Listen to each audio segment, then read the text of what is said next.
ನಾನು ಇಂದು ಇವತ್ತು ನೇರವಾಗಿ ಮಾತಾಡ್ತಾ ಇದ್ದೀನಿ. ತುರ್ತಾಗಿ ಕರೆದ ಪತ್ರಿಕಾಗೋಷ್ಠಿ. ಯತ್ನಾಳ್ರವರೇ,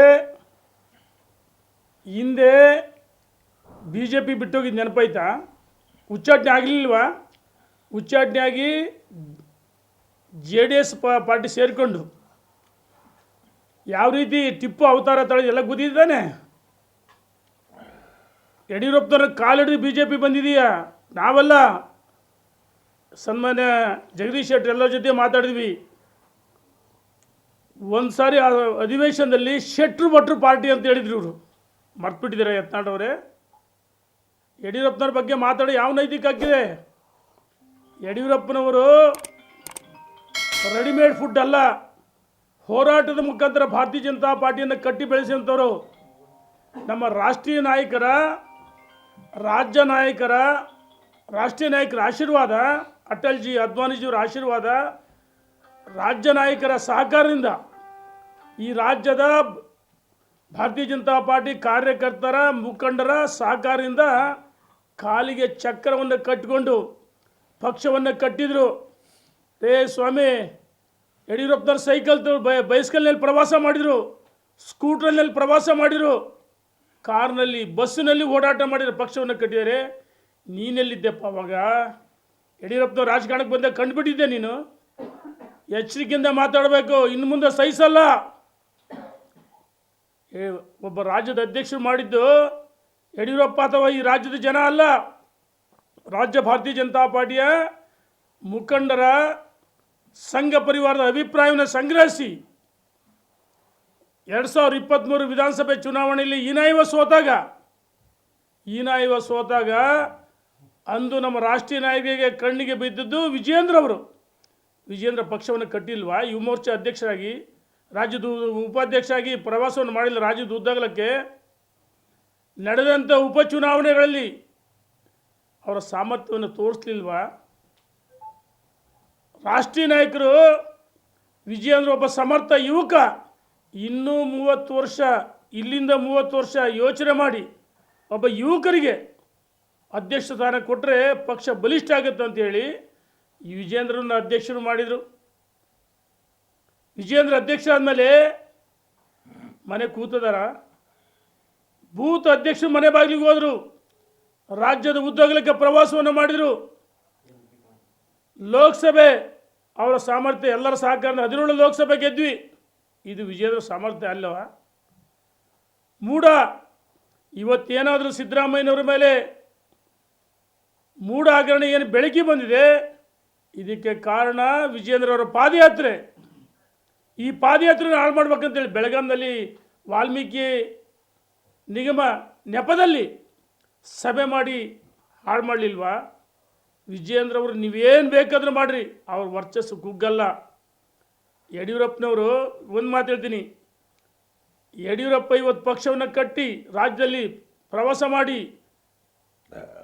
ಅನೇಕ ಬಾರಿ ಜೈಲಿಗೆ ಹೋಗಿ ನೂರಾರು ಕೇಸ್ಗಳು, ಸುಮಾರು 12 ಪಾದಯಾತ್ರೆಗಳು ಮಾಡಿದರು. ಅದರ ಪ್ರತಿಫಲ ರಾಜ್ಯದಲ್ಲಿ ಅಧಿಕಾರಕ್ಕೆ ಮತ್ತು ಭಾರತೀಯ ಜನತಾ ಪಾರ್ಟಿ ಅಧಿಕಾರಕ್ಕೆ ಬರೆದ್ರೆ ಇವತ್ತು ನೀನು ಮಾತಾಡ್ತಾನೆ ಇರಲಿಲ್ಲ.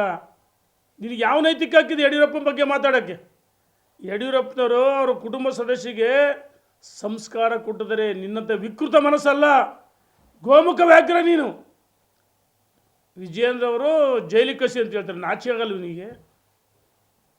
ಎಲ್ಲೇ ಒಂದು ಕಡೆ ನಾನಿವತ್ತು ನೇರವಾಗಿ ಹೇಳ್ತೀನಿ, ಓಪನ್ ಸವಾಲು ಹಾಕ್ತೀನಿ, ಕಾಂಗ್ರೆಸ್ನ ಏಜೆಂಟ್ರಂತೆ ವರ್ತಿಸ್ತಿದ್ದೀರಿ. ಭಾರತೀಯ ಜನತಾ ಪಾರ್ಟಿ ಅಧಿವೇಶನ ಯಡಿಯೂರಪ್ಪನವ್ರು ಕಟ್ಟಿದ ಪಾರ್ಟಿಗೆ ನೀನು ವಾಪಸ್ ಬಂದು ಅಧಿವೇಶನದ ಒಳಗೆ ಹೊರಗೆ 2020ರಿಂದ ಇಲ್ಲಿವರೆಗೂ ಮಾತಾಡ್ತಾ ಇದ್ದಾರೆ ಯಡಿಯೂರಪ್ಪನವ್ರ ಬಗ್ಗೆ, ವಿಜೇಂದ್ರ ಬಗ್ಗೆ.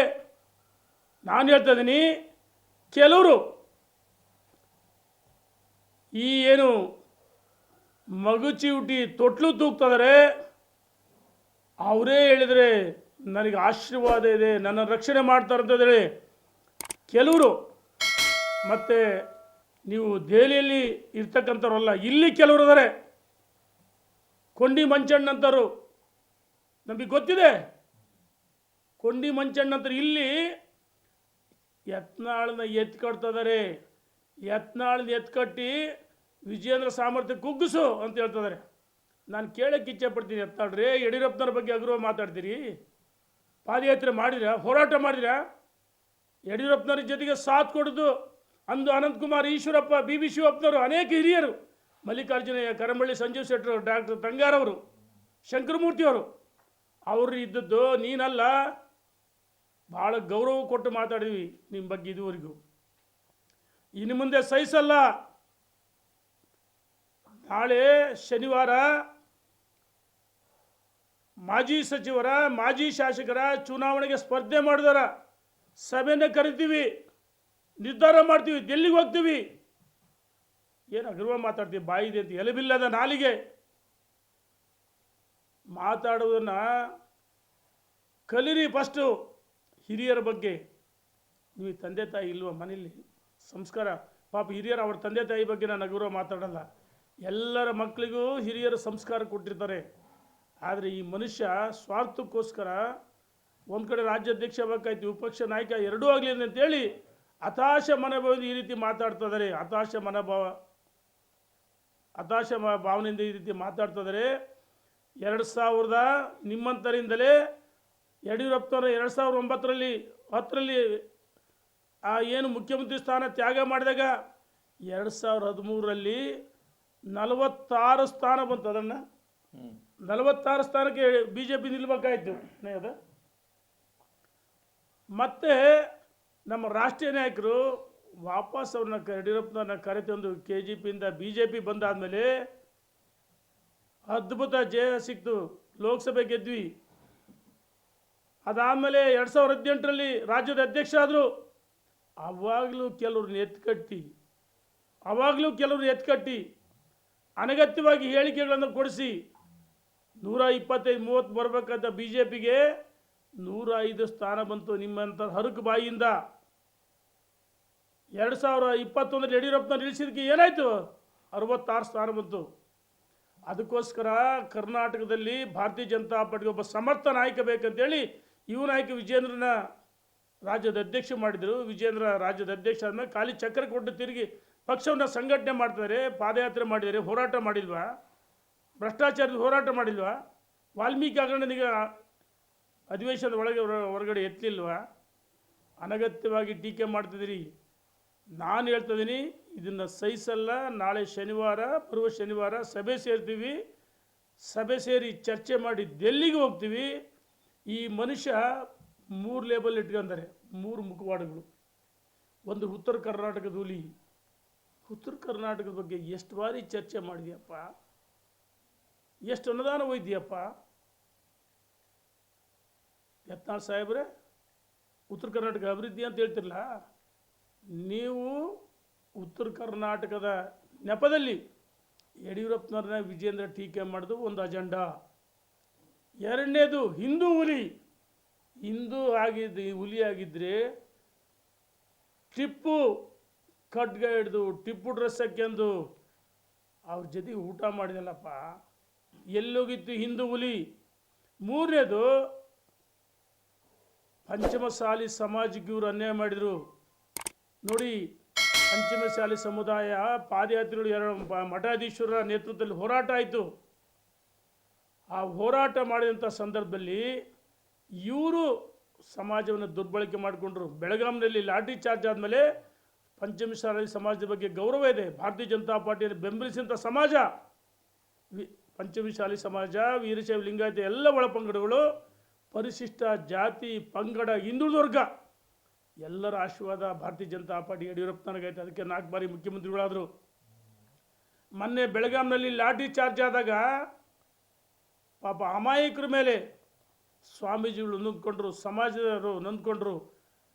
ಅದೇ ಸನ್ಮಾನ್ಯ ಯತ್ನಾಳ್ರವರು ಏನು ಹೇಳ್ತಾರೆ, ನಾವು ಪಂಚಮಸಾಲಿ ಸಮಾಜಕ್ಕೆ 2A ಮೀಸಲಾತಿ ಕೇಳಿಲ್ಲ ಅಂದರು. 2A ಮೀಸಲಾತಿ ಕೇಳಿದರೆ 102 ಉಪಪಂಗಡ, 102 ಸಣ್ಣ ಪುಟ್ಟ ಪಂಗಡಗಳಿಗೆ ಅನ್ಯಾಯ ಆಗುತ್ತೆ ಅಂದ್ರೆ. ಅಂದರೆ 3 ಲೇಬಲ್, ಇವರು 3 ಮುಖವಾಡ. ಪಂಚಮಸಾಲಿ ಸಮಾಜ ವಿರುದ್ಧ ನಾನು ಮಾತಾಡ್ತಲ್ಲ, ಈ ವ್ಯಕ್ತಿಗತವಾಗಿ ಸಮಾಜವನ್ನು ದುರ್ಬಳಕೆ ಮಾಡಿಕೊಂಡ್ರು. ಉತ್ತರ ಕರ್ನಾಟಕ ಹೆಸರು ಹೇಳಿದರು, ಹಿಂದುತ್ವ ಹೆಸರು ಹೇಳ್ತಾರೆ. ಇದು ಕೇವಲ ಅವರ ಸ್ವಾರ್ಥಕ್ಕೋಸ್ಕರ ಈ 3 ಮುಖವಾಡಗಳು ಕಳಿಸಿದೆ. ನಾನು ಕೇಳೋಕ್ಕೆ ಇಚ್ಛೆ ಪಡ್ತೀನಿ, ಯತ್ನಾಳ್ರೆ, ನಿಮ್ಮ ಹಿಂದೆ ಯಾರದಾರೆ? ನೀವು ಹೇಳಿದ್ರಿ ದಿಲ್ಲಿಲಿ ನನ್ನನ್ನು ರಕ್ಷಣೆ ಮಾಡ್ತಾಯಿದ್ದಾರೆ, ಕೆಲವರು ನನ್ನ ಬಗ್ಗೆ ಭಾಳ ಪ್ರೀತಿ ಇದೆ, ಅವ್ರ ಹೆಸರು ಹೇಳಬೇಕಂತ ಸವಾಲಾಗ್ತೀನಿ. ವಿಜಯೇಂದ್ರ ಟೀಕೆ ಮಾಡಿದ್ರಿ, ವಿಜಯೇಂದ್ರ ಟೀಕೆ ಮಾಡ್ತಿರಲ್ಲ, ರಾಷ್ಟ್ರೀಯ ನಾಯಕರ ನಿರ್ಧಾರವನ್ನು ನೀವು ಒಪ್ಕೊಳ್ತಲ್ಲ. ಹಂಗಾರೆ ರಾಷ್ಟ್ರೀಯ ನಾಯಕರು ಏನಾಯಿತು 4 ಗೋಡೆ ಮತ್ತೆ ಮಾತಾಡಬೇಕಾಯ್ತು, ರಾಷ್ಟ್ರೀಯ ನಾಯಕರು ಭೇಟಿ ಮಾಡಿ ಚರ್ಚೆ ಮಾಡಬೇಕಾಯ್ತು. ಅದರ ಬದಲಾಗಿ ಯಾವ ನರೇಂದ್ರ ಮೋದಿಜಿ, ಅಮಿತ್ ಶಾ, ನಡ್ಡಾ, ಸಂತೋಷಿಯವರು ವಿಜಯೇಂದ್ರನ ರಾಜ್ಯದ ಅಧ್ಯಕ್ಷರು ಮಾಡಿದರು, ಅವರ ಅಧಿಕಾರವನ್ನೇ ನೀವು ಪ್ರಶ್ನೆ ಮಾಡ್ತೀರಂದರೆ ನೀವು ಮೋದಿಜಿ, ಅಮಿತ್ ಶಾಜಿ, ನಡ್ಡಾಜಿ, ಸಂತೋಷಿಗೆ ಮಾಡಿದಂಥ ಅಪಮಾನ ಭಾರತೀಯ ಜನತಾ ಪಾರ್ಟಿ ಕಾರ್ಯಕರ್ತರ ಮುಖಂಡರಿಗೆ ನೋವಾಗಿದೆ. ಇನ್ನು ಮುಂದೆ ಇದನ್ನು ಸಹಿಸಲ್ಲ. ಚುನಾವಣೆ ಇವರು ಹೇಳ್ತಾರೆ ರಾಜ್ಯದ ಅಧ್ಯಕ್ಷರು, ಯಾವುದೇ ಕಾರಣಕ್ಕೆ ಹೇಳ್ತೀನಿ, ಏಕವಚನದಲ್ಲಿ ವಿಜಯೇಂದ್ರ ಬಚ್ಚ ಅಂತ ಬಳಸ್ತಿರಲ್ಲ. ವಿಜಯೇಂದ್ರ ಒಬ್ಬ ಸಮರ್ಥ ನುರಿತ ರಾಜಕಾರಣಿ, ಅವರಿಗೆ ಜ್ಞಾನ ಇದೆ, ಪಕ್ಷವನ್ನು ಕಟ್ಟಬೇಕು, ರಾಜ್ಯದ ಜನರ ಅಪೇಕ್ಷೆ ಇದೆ, ಭಾರತೀಯ ಜನತಾ ಪಾರ್ಟಿ ಅಧಿಕಾರಕ್ಕೆ ತರಬೇಕು, ಜಿಲ್ಲಾ ಪಂಚಾಯತಿ, ತಾಲೂಕ್ ಪಂಚಾಯತಿ ಅಧಿಕಾರ ತರಬೇಕಂದ್ರೆ ಮಾಜಿ ಸಚಿವರ, ಶಾಸಕರ ಸೋತವರು ಸಭೆ ಕರೆದಾಗ 17 ಜನ ಕರೆದ್ರಂತಂದು ಆಕ್ಷನ್ ಮಾಡಿ ಹೇಳ್ತಿಲ್ಲ. 17 ಜನ ಯಾರು ಫೋನ್ ಮಾಡಿ ಕರೆ ಮಾಡಿಲ್ಲ ನಿನಗೆ, ಸುಳ್ಳು ಹೇಳ್ತಾ ಇದ್ದೀರಿ ಯತ್ನಾಳ್ರೆ, ಸುಳ್ಳು ಹೇಳೋದು ಬೇಡ, ಇದು ಸರಿಯಲ್ಲ.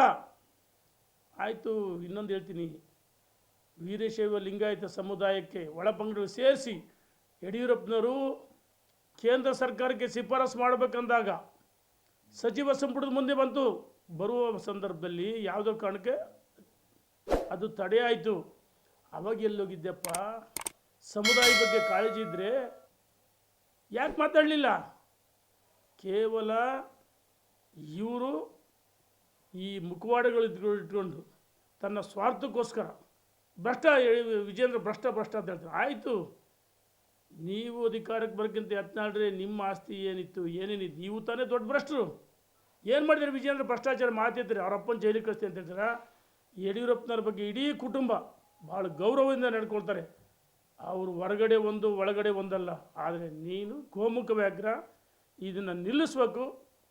ಏನೇ ಇದ್ರೂ 4 ಗೋಡೆ ಮಧ್ಯೆ ಮಾತಾಡಬೇಕು, ಇಲ್ಲದೇ ಇದ್ದರೆ ನಾವು ತಕ್ಕ ಪಾಠ ಕಲಿಸ್ತೀವಿ ಅಂತೇಳಿ ನಾನು ಎಚ್ಚರಿಕೆಯನ್ನು ಕೊಡ್ತಾ ಇದ್ದೀನಿ. ಲೇಟೆಸ್ಟ್ ಹಾಗೂ ಇಂಟ್ರೆಸ್ಟಿಂಗ್ ಸುದ್ದಿಗಳಿಗಾಗಿ ಬಾಸ್ ಟಿವಿ ಕನ್ನಡ ಚಾನೆಲ್ನ ಸಬ್ಸ್ಕ್ರೈಬ್ ಮಾಡಿ. ಹಾಗೆಯೇ ಬೆಲ್ ಐಕಾನ್ ಪ್ರೆಸ್ ಮಾಡಿ. ಇದರ ಜೊತೆಗೆ ಫೇಸ್ಬುಕ್, ಇನ್ಸ್ಟಾಗ್ರಾಮ್, ಎಕ್ಸ್ನಲ್ಲೂ ಮಿಸ್ ಮಾಡದೆ ಫಾಲೋ ಮಾಡಿ.